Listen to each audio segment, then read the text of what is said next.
medo de tudo, medo do nada, medo de longe. Olá, estamos no Movimento, o podcast de cultura do Abril Abril.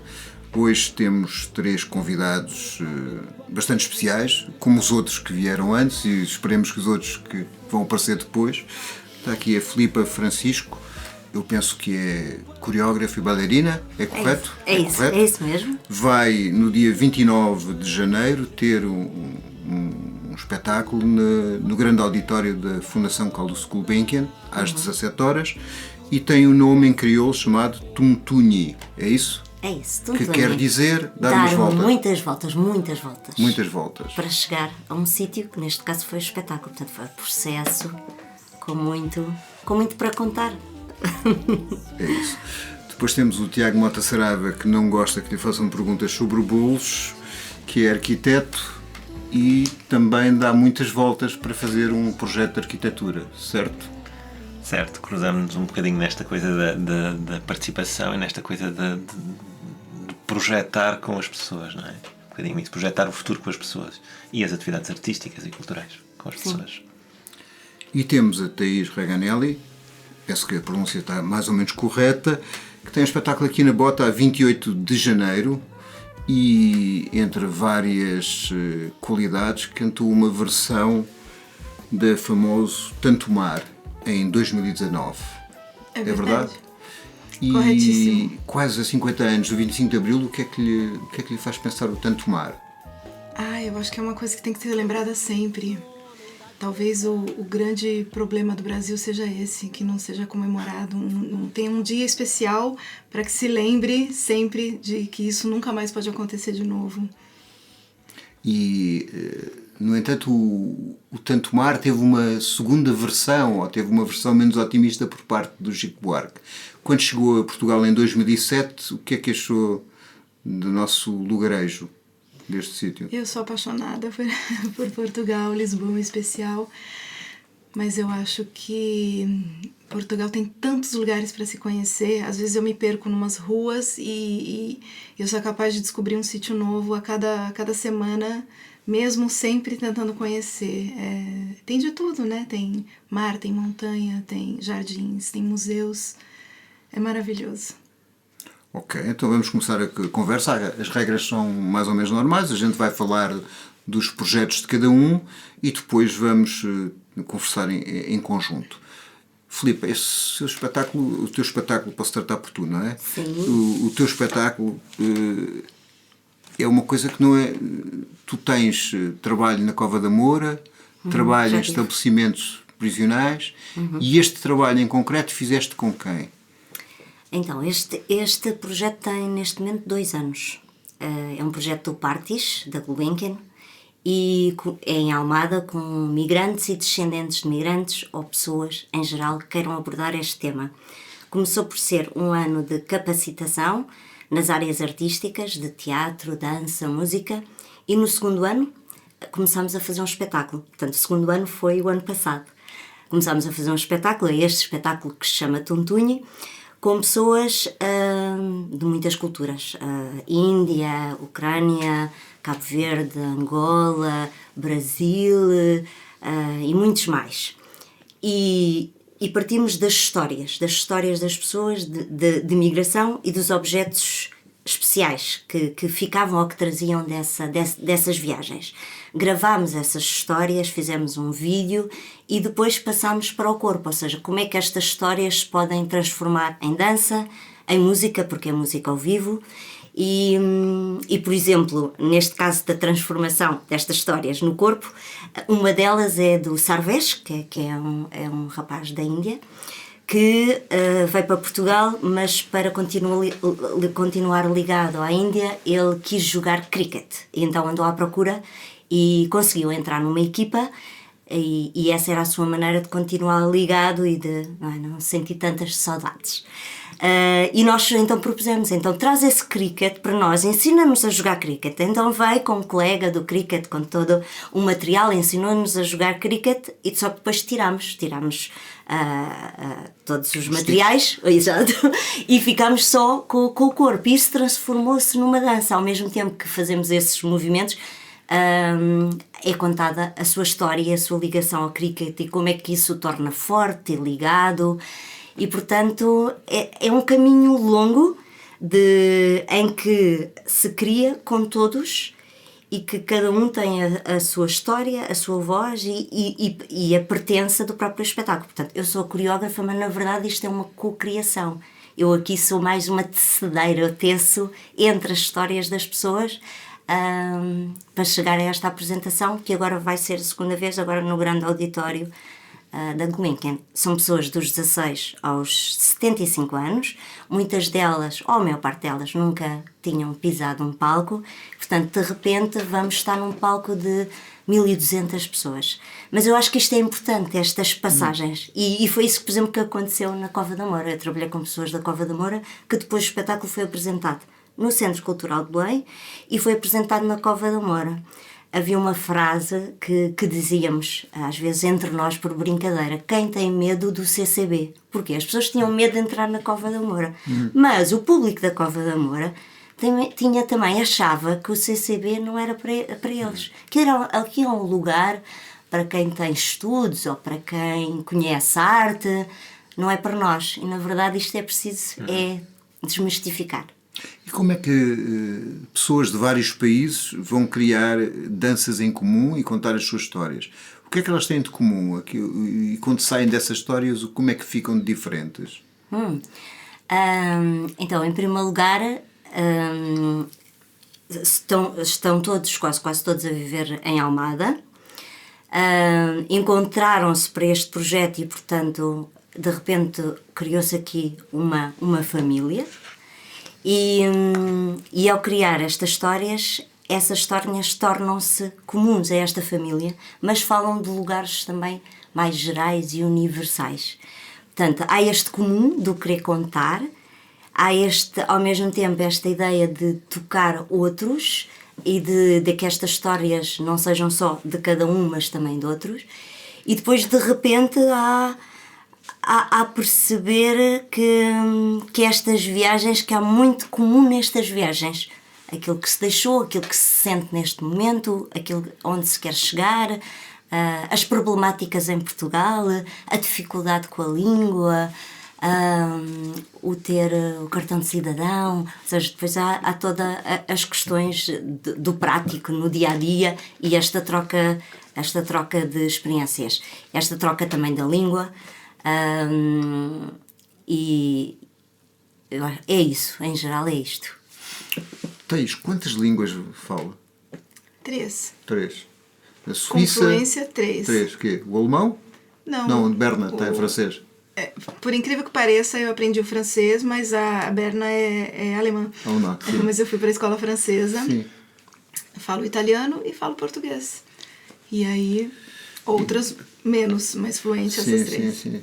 E digamos, acha que essa andar nasceu na Suíça porque o seu pai teve que fugir do Brasil durante a ditadura militar, porque um camarada da ação dele tinha sido morto pela polícia política. Portanto, nasceu na Suíça, viveu até aos 12 anos, depois foi para o Brasil, depois esteve na Itália e agora está em Portugal. Isso fez um bocadinho a sua vida, não? Eu acho que sim. E a começar pelo meu nascimento mesmo, porque meu pai é jornalista e ele sempre trilhou as reportagens dele com música do mundo. Então, em casa, nós ouvíamos de tudo, de música polonesa, enfim, um pouco de tudo. E eu acho que isso fez muito parte da minha formação musical, sem querer mesmo, que foi entrando dentro de mim. Quando a gente começou a compor, eu e meu irmão, a gente percebeu que a gente tinha muita influência de muitas coisas europeias também. E também os fez fugir da música suíça, o que deve ter sido ótimo, não? Cantar o tirolês. Tirolês. Pois é. Mas tem coisas muito interessantes por lá também, não tem só o típico, né? Sim, havia aquela história do Orson Welles que diziam que os italianos, ele diz isso no Terceiro Homem, não está nem sequer no livro do Gran Green, que os italianos têm tiveram guerras, envenenamentos, crimes, massacres, mas tiveram o Botticelli, o Michelangelo, etc. Os suíços tiveram 500 anos de paz e inventaram o relógio de cuco, não é? Não se sabe se é verdade, não é? Ser neutro às vezes, né? Não sei se tem tantas vantagens assim, né? Porque você se torna uma pessoa neutra também, né? Sem grandes emoções. Mas canta, embora, isto é, canta em português e é muito de música brasileira, tem muita coisa de... Tem aqui coisas parecidas, o Medo não parece muito uma música brasileira, mas quando chegou ao Brasil mudou a sua influência musical, de ter chegado ao Brasil? Então, mas é que a gente também ouvia muita música brasileira, né? Meu pai era muito ao contrário de mim, que estou aqui muito em paz e não tenho quase saudade de voltar. Fui pela primeira vez o ano passado, depois de quase 5 anos cá, fui pela primeira vez agora. Meu pai sempre foi muito saudosista e ouvia-se muita música brasileira em casa também. Então isso também fez muito parte da minha formação. Então quando eu cheguei lá era tudo muito orgânico e a gente começou a tocar, eu e meu irmão muito novos, muito pequenos. 9 anos, não é? De exploração de trabalho infantil, não é? 9 anos. Algo do tipo. Sim. Mas já era música brasileira o que nós fazíamos. Só que é realmente isso que você, quando eu digo você, pode ser tu, tá? Sim, também posso saber você também. Tem isso do arranjo, né, da canção. Medo tem uma coisa muito europeia também que eu sinto no arranjo. E eu sinto muito isso nos arranjos das minhas canções, que tem muita influência europeia também. Ok. Bom, tu, Tiago Montassarava, felizmente para mim tu não cantas, porque... Não canto, mas o bem que é para a sociedade. Sim, mas de alguma forma estamos a ouvir a Filipa e o teu processo de fazer arquitetura tem um bocadinho em comum, porque há um bocado a ideia da arquitetura pode ser uma ruptura, pode ser sei lá, e aquela frase que o Varela Gomes gostava de dizer que aquilo era o mijo dos príncipes, não é? Um príncipe qualquer queria eternizar a sua vida, punha lá um mamarracho e ele não tinha que respeitar nenhuma das regras do terreno, nem nenhuma das regras da população. Quanto mais chocasse, mais aquilo funcionava. Mas tu tendes a inverter esse processo, não é? Eu acho que uma das coisas que nos entusiasma muito no trabalho tem a ver com conseguir trabalhar com muita gente que não teve nos seus espaços domésticos acesso a ter um arquiteto que lhes pudesse projetar o espaço. E acho que há coisas que são mais ou menos universais, que nós nos sentimos bem, que nos faz sentir bem, a forma de entrada de luz, as formas de centrar ou de se mediar o espaço. Há uma série de coisas que são mais ou menos universais, não universais, mas diria humanas. Portanto, e nessa medida, por exemplo, eu dou-te o exemplo de uma das coisas que eu às vezes também me indigno com a profissão, também fico em disputa com o que é feito e não é feito pela profissão, pela disciplina da arquitetura. Mas uma das coisas que eu digo sempre que me pacificou com a arquitetura foi o acompanhamento das reconstruções das casas a seguir aos incêndios de Pedrógão. Porquê? Porque a primeira coisa que nós chegámos a Pedrógão 3 semanas depois dos incêndios. E começaram-nos a atribuir casas, a ir ver que casas é que íamos refazer, e nós íamos ter com as pessoas. Nós éramos os tipos da participação, portanto éramos os tipos. Nós vínhamos com a Fundação Carlos de Gulbenkian. A Gulbenkian dizia-nos: vocês têm de fazer os projetos participados com as pessoas. A primeira coisa que todas as pessoas disseram é: eu quero a casa igual. E nós fomos que andámos aquelas primeiras semanas ali a bater com a cabeça pelas paredes, a pensar: bem, as pessoas querem uma arqueologia do que tinham na casa. Toda a gente nos respondia: não, eu quero a minha casa. É um processo psicológico de voltarem antes do incêndio. Não é? O que eles nos estavam a dizer, percebemos depois, não percebemos logo, aquilo para nós também foi um choque, era o processo de choque, era perante a coisa, e só estavam a querer dizer: eu não queria que aquilo tivesse acontecido. Por outro lado, a arquitetura e sobretudo a lógica de projeto, o processo de projeto, ou seja, as pessoas começarem-se a imaginar a determinada altura numa casa onde podiam viver melhor, porque todas as casas não tinham tido trabalho de arquitetura, não tinham tido trabalho de projeto de arquitetura, e tinham condições, até questões básicas, que entrava muita água dentro de algumas casas, portanto, havia coisas básicas que as casas não tinham. As pessoas, quando se começavam a projetar no tempo, numa realidade que, independentemente do desastre que lhes tinha acontecido, uma realidade de uma casa que lhes podia ser melhor, isso fazia de alguma forma um processo também. Ou seja, nesse momento aí sim nós podíamos fazer o processo de discussão participada, que as pessoas já nos estavam a dizer, não, mas eu quero lembro, por exemplo, da Dona Isilda, que tinha-se como grande referencial a casa do filho. E o alpendre, queriam um alpendre, depois, a determinada altura, chegámos a isto, havia uma questão muito engraçada, que ela dizia, não, eu quero as torneiras, aquelas torneiras modernas. E nós não estávamos a perceber o que é que ela queria dizer com as torneiras modernas, que eram só as torneiras de manipulo, não é? Portanto, não eram as de rosca.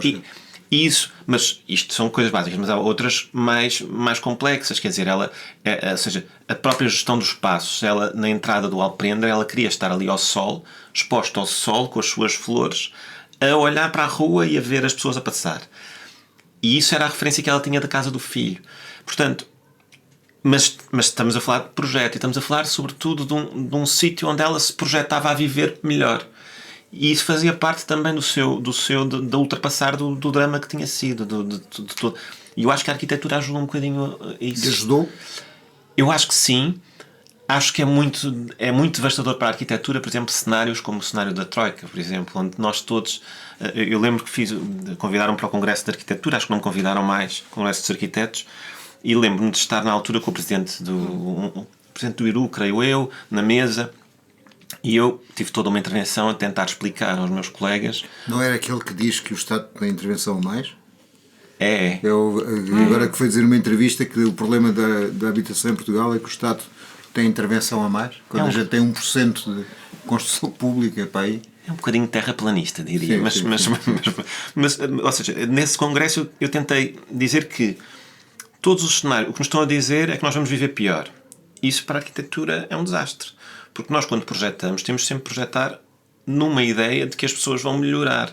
Vão ter, ou seja, projetar que as pessoas vão viver em espaços pior, com menos qualidade de luz, com menos metros quadrados. Com menos metros quadrados até pode ser gerível, mas projetar as pessoas a viverem pior é uma coisa que contraria a própria ciência da arquitetura. Portanto, eu acho que há aqui um plano que é muito interessante, que é as pessoas, e isso foi o que nós sentimos em Pedrógão, que é quando as pessoas começavam a ultrapassar o problema do incêndio, agarravam-se muito ao projeto e ao seu futuro e ao que ia ser o seu futuro relacionado com a casa. E isso foi uma experiência fantástica. Em que medida é que a dança pode ser uma forma de emancipação? Porque, pelo que eu vi, parte dos projetos foram em sítios onde as pessoas tinham dificuldades, entre os quais foi num estabelecimento prisional, não é? Quer dizer, certamente não lhes deu a liberdade, mas deu uma forma de liberdade a essas pessoas. Como é que isso correu? Esse projeto do estabelecimento prisional chamou-se Projeto Resistir e foi feito durante 7 anos na prisão de Castelo Branco. 7 anos? 7 anos. E tenho muitas saudades de trabalhar em prisões, é verdade. E este projeto era com mulheres e homens, mas eram 2 prisões separadas, uma muito pequenino, e lá está, as duas em termos arquitetónicos, o pior possível. Pois. A mim diziam, mas e ainda me dizem muitas vezes, o que é, trabalhas com reclusos, queres trabalhar? Isto devia estar num buraco. Sabes que há uma grande discussão sobre arquitetos fazerem ou não projetos de prisões. Há uma discussão internacional sobre isso. Se devem ou dar não. aos engenheiros, não é? É a única hipótese.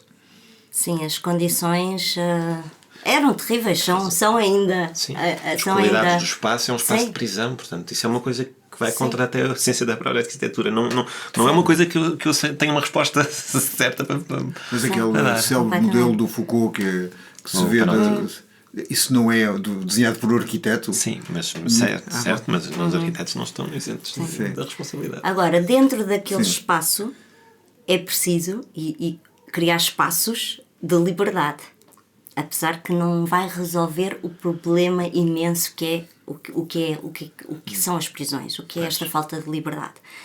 Mas vai permitir, e permitiu-me primeiro a mim aprender muito e aprender sobre o que é que realmente poder estar num sítio em que estamos de igual para igual, em que perguntamos uns aos outros o que é que vamos fazer. Como eu estive 7 anos, eu cheguei a um ponto em que eles já confiavam em mim, não só os reclusos, porque a confiança dos reclusos foi muito mais fácil do que a confiança dos guardas. E porque eu tinha sempre lá um guarda a vigiar a minha ala. E foi preciso bastantes anos até me permitirem estar completamente sozinha com os reclusos. E a partir daí é que se percebeu que realmente fazia sentido, porque se podia dizer o que quer que seja, mesmo dizer mal do próprio estabelecimento prisional, que é importante, este desabafo, não é? Mas com o guarda lá é bastante difícil. Aí sim, realmente começou a acontecer aquilo que é mesmo necessário. E o projeto, acho que foi dos projetos mais participativos que eu já fiz, porque eu levava ideias, mas estava completamente aberta a qualquer que fosse o desvio dessa ideia. E às vezes apresentávamos coisas e outras vezes não. Às vezes íamos mais para teatro. No Camões. Camões? Sim. Okay. Isso foi depois de 6 anos de trabalho, onde já tínhamos tanta confiança que os reclusos já não tiveram de ir em carro celular. Isso para mim era importante, não estar a viajar com um grau os guardas foram sem as suas armas, por exemplo. Estavam sem as suas armas no palco. Aconteceu-nos assim uma coisa super emocionante, que uma das reclusas saía em liberdade naquele dia e foi-lhe permitido saltar do palco. Isto é que é o teatro a ser realidade, a vida a entrar para dentro do teatro. Foi-lhe permitido ela sair do espaço do palco para ir ter com a sua família em liberdade naquele dia. Naquele momento? Naquele momento. Foi assim incrível esse dia. E depois da estreia, eu ainda fiquei lá, pois há que desmontar as coisas. E no outro dia falei com os reclusos e eles disseram-me: Filipe, adorámos o espetáculo, mas desculpa, vamos ter de dizer uma coisa muito sincera. O que adorámos foi seguir ao espetáculo, porque a diretora levou-nos a jantar na Expo e foi, depois de muitos anos, alguns deles estavam presos há 5 anos, foi a primeira vez que fomos jantar fora, novamente como pessoas. E pronto, desculpa, mas isso ultrapassou e eu compreendo perfeitamente, acho que sim. Portanto, acho que é esta emancipação, não é? Esta questão do corpo. E depois a questão do corpo. A dança tem isso, que é esse lugar em que, em vez de dizeres através da voz, que também podes, claro, mas vais começar pelo corpo. Vais tocar o teu corpo sem problemas, o corpo do outro. Isto na prisão, 2 homens que dizíamos: ok, agora vamos dançar todos, e porque não 2 homens com 2 homens? Isto levava logo a muitas conversas. Sim. Isso é para... mas depois, pouco a pouco, estes sistemas surgiam e já no final podíamos dançar entre todos, incluindo homens com homens. Também não era possível ser... Eu era a única mulher, portanto tinha mesmo... Não dava outra hipótese. Não dava hipótese. E portanto também esta questão, a dança tem isto, às vezes é muito mais difícil, porque o corpo também é o lugar, não é, da vergonha, é o lugar, o que é isto, ainda por cima da nossa cultura, não é, que o animal, que temos de tirar o animal de nós e tudo isto. Portanto, há aqui muitas coisas a resolver e também é uma terapia, apesar que eu sou coreógrafa, não sou de todo terapêutica, mas há aqui também toca em muitas coisas. Como é que, começando a trabalhar aos 9 anos de idade, isso não lhe pareceu uma prisão, por falar no tema anterior? Não, dizer, pelo contrário. Com o irmão, não é?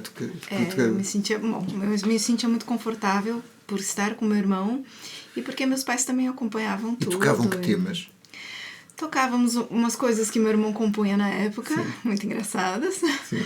Alguma canção francesa, mas a grande maioria, Chico Buarque, Caetano Veloso, Milton Nascimento. Essa era a grande parte do... Com 9 anos? Sim. Ok.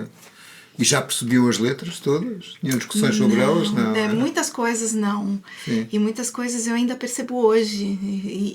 Porque eu estava tão no hábito de cantar há tantos anos que eu nunca tinha prestado realmente atenção em algumas coisas. Então, às vezes, eu estou cantando hoje, aos 40 e blaus anos, e hoje é que eu percebo o que quer dizer. É muito, muito interessante. E quando passou a cantar para crianças, isso muda muito, não é? É um público completamente diferente, os temas são diferentes. O que é que lhe deu para cantar para crianças? Primeiro de explorar o trabalho infantil e depois acaba a cantar de crianças, há aqui uma coisa circular. E o trabalho infantil era pago com sandes, isso é que é pior. Com sandes?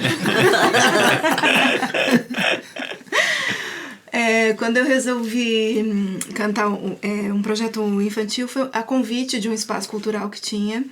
E ele me disse, acho que a tua voz tem tudo a ver com canção para criança. E eu fiz, sem canções originais mesmo, coisas que eu ouvia na minha infância, Vinícius, Toquinho, Saltimbancos, Arca de Noé. E fizemos esse espetáculo. E ele deu tão certo que, sem tentar muito, a gente circulou muitos estados e muitas cidades do Brasil com ele.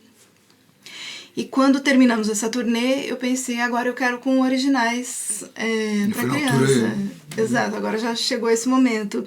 Foi então que eu gravei um disco infantil e fiz mais outras 2 turnês grandes de infantil.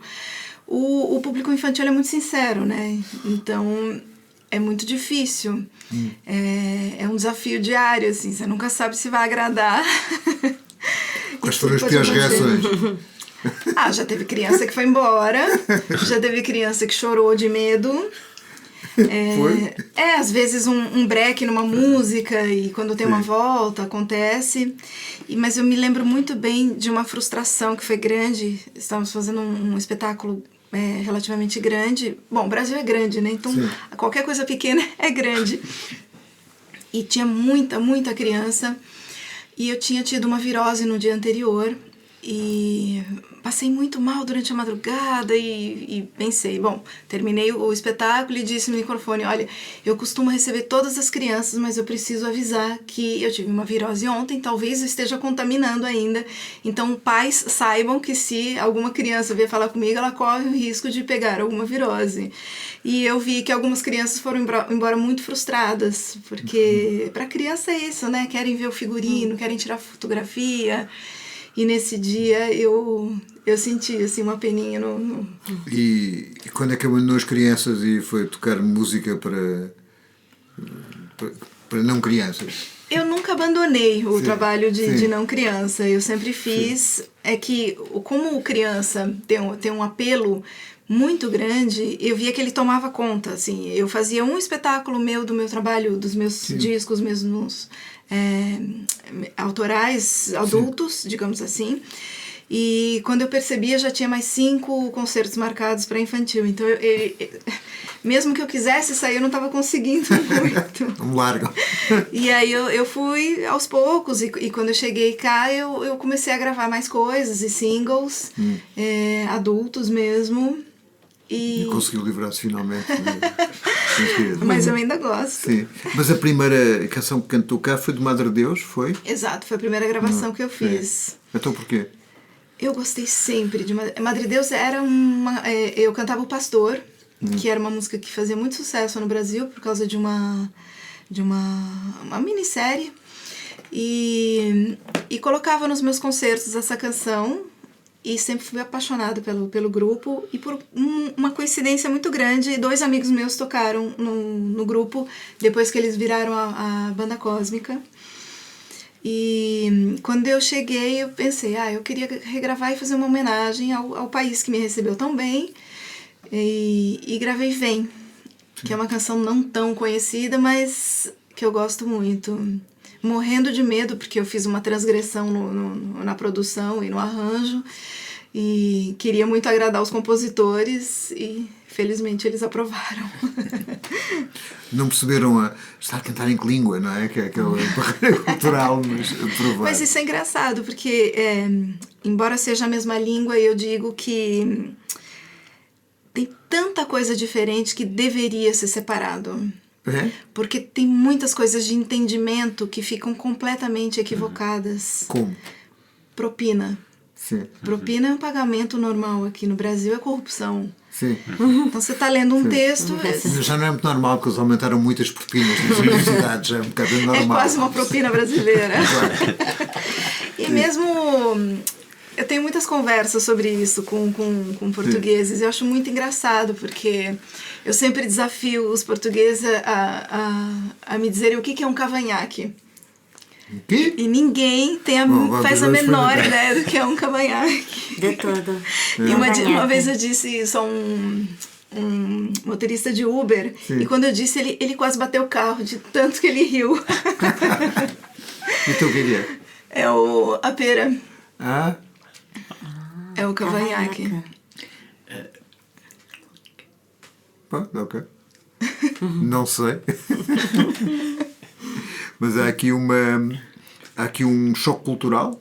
Tu já tinha estado na Suíça, na Itália, não sei o quê, o choque cultural era menor, não é? Não, choque cultural não. Mas tem um choque da língua mesmo. Sim.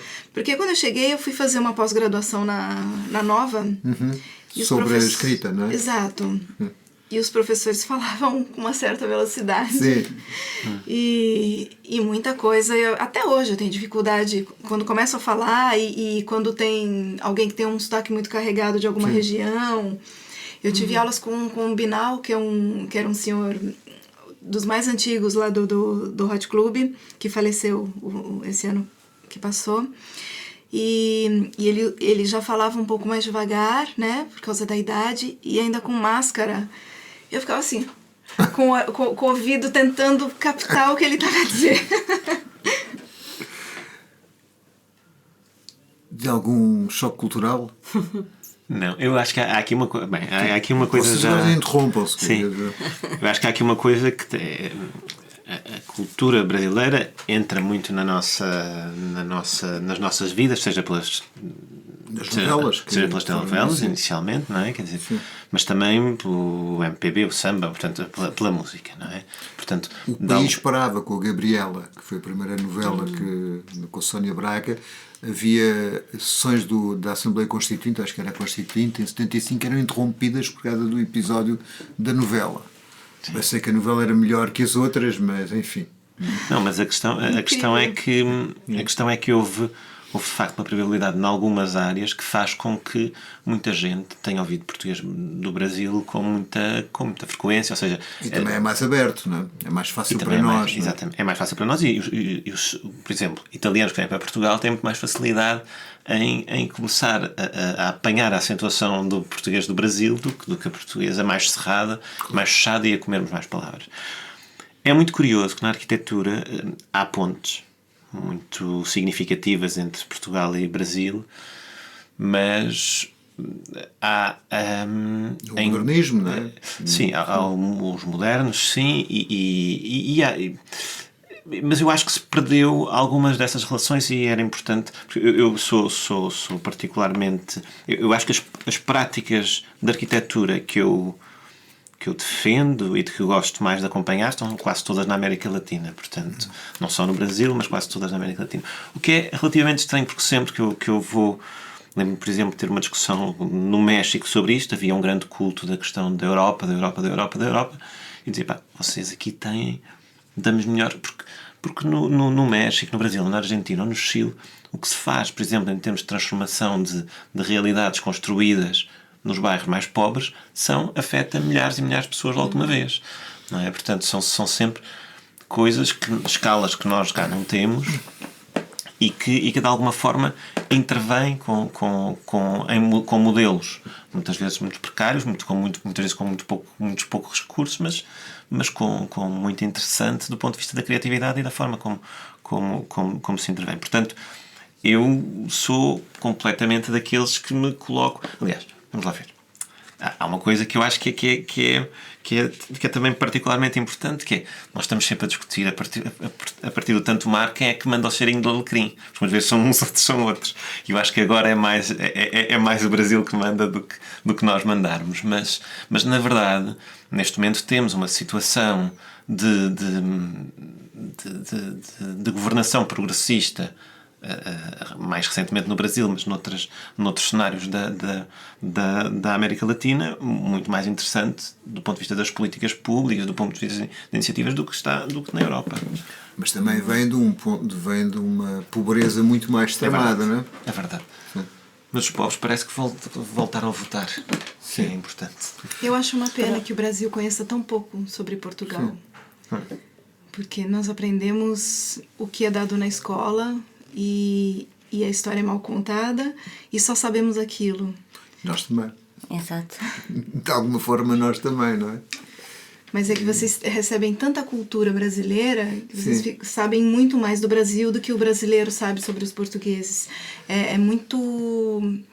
Você chega para um brasileiro e pergunta, me cite um artista português. Sim. Zero. Mesmo escritores? Aí tem 2 ou 3 que são os Sim. clássicos, né? Saramago, enfim. Mas é difícil. E isso para pessoas que têm um nível cultural um pouco... Mas também porque a cultura brasileira é, no ponto de vista musical, é um continente, não é? E a nossa parece muito pequenina ao lado desse continente. Não quer dizer que não tenha qualidade. Tenho aqui o Rui Galveias a bater-se pelos seus sindicalizados, mas é um bocadinho... O Brasil vive um bocadinho para dentro, não é? Muitas vezes. Mas não é é? pelo tamanho mesmo, Pelo tamanho. né? Porque tem muito músico bom português. Sim. Assim como tem muito músico bom brasileiro. Eu conheci coisas incríveis aqui que eu jamais imaginaria. Porque todo mundo imagina que só há fado. Mesmo que eu gosto muito de fado, mas não há só fado. Sim. E o que é que conheceu assim mais interessante? Tenha surpreendido muito. Olha, tem muitos jovens, por exemplo, o Janeiro, a própria Carolina Deslandes tem canções lindas, tem muita coisa interessante. O João Espadinha, eu recentemente ouvi uma canção dele que eu achei incrível. A irmã, a Joana Espadinha, tem compositores que trabalham muito essa coisa da canção. A Luísa Sobral é uma mulher incrível. Engraçado, você fez uma formação com Luísa Sobral, mas não foi? Fez sim, curso. foram 2 cursos que eu fiz. Mas foi com quase um curso de igual para igual, não? Quem me dera. Não? Com a quantidade de prémios que tem, com a experiência que tem, não foi também uma troca? Ela é uma compositora muito incrível. Eu acho que eu não posso me comparar a ela, porque ela faz praticamente uma canção por dia e são todas pérolas. Eu sofro demais para compor. Eu digo que eu nunca sou inspiração, que eu sou suor mesmo.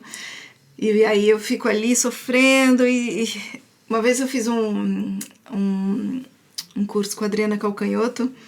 E ela disse a mesma coisa, que ela era muito suor e que teve uma música que ela levou 10 anos para terminar por causa de uma frase. Põe qualquer coisa ali. Mas eu gosto muito das músicas dela, mas aquilo parece um bocadinho lista de supermercado, porque ela vai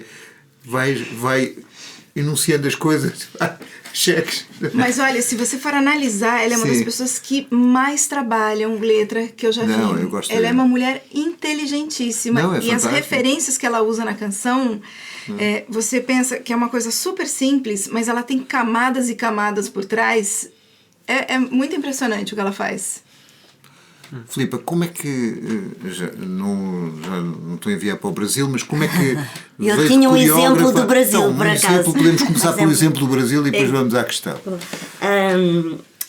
No Brasil tinha o exemplo da coreógrafa Lia Rodrigues, que trabalha na Maré. Sim, no bairro da Maré. No bairro da Maré.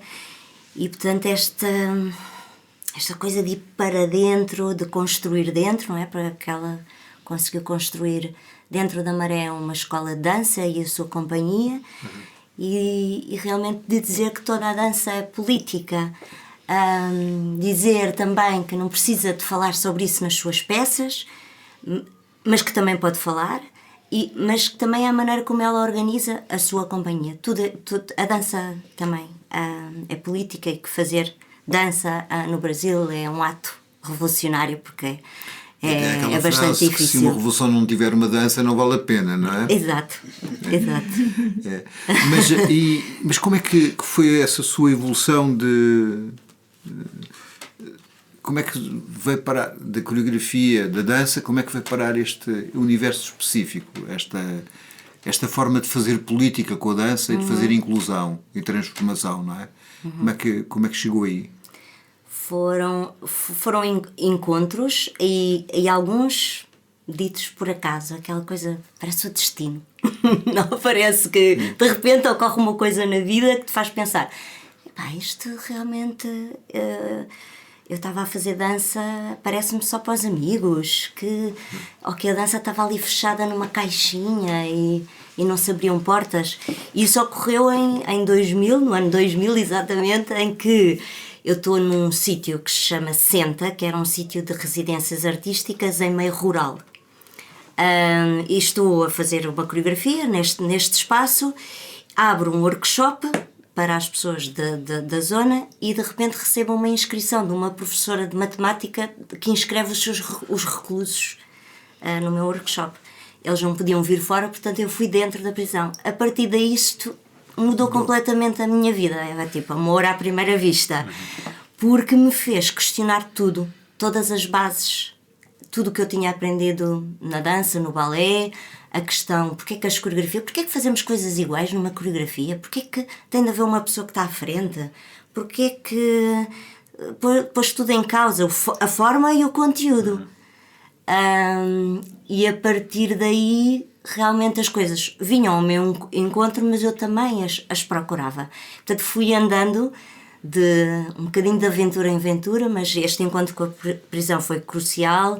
O estar na Cova da Moura durante 5 anos também foi muito importante. O ir à Palestina, a Ramallah, trabalhar com o grupo de dança tradicional e contemporânea de Ramallah também foi muito importante. Viajar com eles pelas aldeias e passar todos os checkpoints e perceber que ali eles estão mesmo em perigo de vida por afirmarem que dançam danças palestinianas, porque claro, chegamos a um checkpoint e temos uma pessoa com uma arma a apontar-te a arma e a dizer: não existe danças tradicionais palestinianas, o que é que vocês estão a fazer? E portanto isto também te abre os olhos e pensas: ok, realmente eles estão a fazer política, eles estão a tentar, através da dança, falar da sua identidade. E isto revoluciona-te a ti. Portanto, eu mais que todos, se calhar estou sempre a aprender e depois a tentar também partilhar este conhecimento com outras pessoas. E é isso. E em relação à questão das casas, também me lembrei desta história que tem a ver com a aldeia onde eu nasci, porque eu nasci numa aldeia muito pequenina chamada Água das Casas, é ao pé de Sardual, Abrantes, e havia uma outra aldeia, que eu agora não me lembro o nome, que foi que a barragem destruiu. Ora, as pessoas fizeram exatamente uma aldeia simulacro no outro lado da margem. Eu nunca tinha pensado nesta questão. E de repente, assim, porque é que as pessoas fazem igual ao que já tinham? E há pouco tempo com o SECA houve uma aldeia qualquer. Aldeia da Luz, no Alqueva. No Alqueva, que subiu. Há pouco tempo, deve ser uns 20 anos, mas... Sim, não foi há 20 anos, não, foi mais recente. Há uma outra aldeia que subiu. Esta foi nos planos do Alqueva que teve de ser reposicionada. Sim, não, mas agora é nas Checas. Isso, o Alqueva era aqui no... Emergiu. Emergiu, sim. Temos Deus Nosso Senhor a falar-nos. Bom, então, o que é que nós vamos poder esperar do espetáculo? Vou colocar canções dos meus 3 discos autorais. Venho com mais 3 músicos e 2 participações especiais. E faz muito tempo que eu não faço um concerto de autorais, de originais, então eu estou muito contente, acho que vai ter muita emoção. E é isso, espero que todo mundo esteja aqui comigo. Ok. E vai cantar o Medo? Vou cantar o Medo. Muito bem. Quem canta seus medos espanta, não? É o que eu digo, essa canção me fez muito bem, foi uma terapia. E foi antes da pandemia, não é? Foi. Uma previsão. Filipa, o que é que podemos esperar? Agora, domingo. Sim. Domingo, 17 horas. 29. Dia 29, exatamente. 28 às 21, não sei se estou a dar o horário correto. 29 às 17. Então, cheios de sorte. Podem ir aos 2 espetáculos seguintes e arranjar uma casa com o Tiago. Agora estou aqui a pensar que espetáculo eu tenho que fazer para fazer, mas... Uma casa qualquer? Fazer um cenário. Um cenário. O que é que podemos esperar, então? Então vai ser Tuntunhe, este Tuntunhe que deu muitas voltas para chegar à Gulbenkian, com 20 pessoas em palco pessoas dos 16 aos 75 anos, que dançam e contam as suas histórias, com música ao vivo, 1 hora de espetáculo, e contamos com muita gente, porque é muito grande o espaço, precisamos que as pessoas venham ver, e eu acho que o espetáculo é muito emotivo e muito vibrante. Eu estou de fora e vejo isso, vejo a urgência de contar e a urgência de dançar e a importância que tem estar no palco. Por falar em acontecimento, só para terminarmos, há uma certa mudança da percepção das pessoas sobre a questão da habitação, não é? Ou pelo menos há uma certa urgência que se tornou mais gritante este último ano, ou estou eu a imaginar? Eu acho que já são os últimos anos. Acho que o Covid teve muito a ver com isso também. As pessoas perceberam que há uma necessidade coletiva de dar uma resposta habitacional, e que o outro não ter uma casa onde possa estar também é um problema para todos. E eu acho que isso foi muito claro aqui na altura dos confinamentos. Mas também me parece que é importante, e agora pego isto porque lembrei-me de um evento, portanto também posso acabar com um evento, porque nós lançamos um livro na próxima sexta-feira sobre os incêndios de Pedrógão, o direito à arquitetura pós-incêndio, e tem muito a ver com isto, que é esta ideia que é preciso construir habitação, e que qualquer habitação serve, é portanto um bocadinho desbravar isto. É importante que nós durante muitos anos também fizemos, durante os anos 90, fizemos muita habitação social, dita social, onde com muita coisa mal construída, mal desenhada, e sobretudo espaços públicos, a pensar que as pessoas podiam pôr em gavetas, não é? E na verdade é importante que agora essa premência da habitação, e que há uma resposta pública a ser dada, mas que também perceba que não é só construir, mas que há que cuidar dos espaços públicos, equipamentos, dos territórios que vão ser novos e construídos ou reabilitados, e que deem soluções de qualidade, porque senão vamos ter um problema muito brevemente, que é esses bairros que criamos, esses novos bairros que criamos, vão ter o problema social que aconteceu nos tempos dos anos 90 do PER, onde a coisa foi negociada entre o governo e os empreiteiros, fundamentalmente, e foram tido pouco em conta as pessoas, os projetistas. Portanto, resumindo, tu sexta-feira lanças o livro, dia 27 é? Dia 27. 28 temos espetáculo, isto é tudo seguido. E 29 temos não há que enganar. Não há Nós que tínhamos enganar. todos combinado 26, 27 e 28. Não, 27, 28 e 29, já estava eu a enganar-me. E muito obrigado, gostei muito da conversa e muito, não sei o que é que se pode dizer. Espetáculos fantásticos, resolver o problema da habitação, libertar os preços, tudo isso. Muito obrigado. E partam uma perna. Partam uma perna. Muito obrigado. Obrigada. Medo da perda, medo do medo, medo do fim. Medo da perda, medo do medo, medo de mim. Medo da perda, medo do medo, medo do fim. Medo da perda, medo do medo, medo de mim. Medo da perda, medo do medo, medo.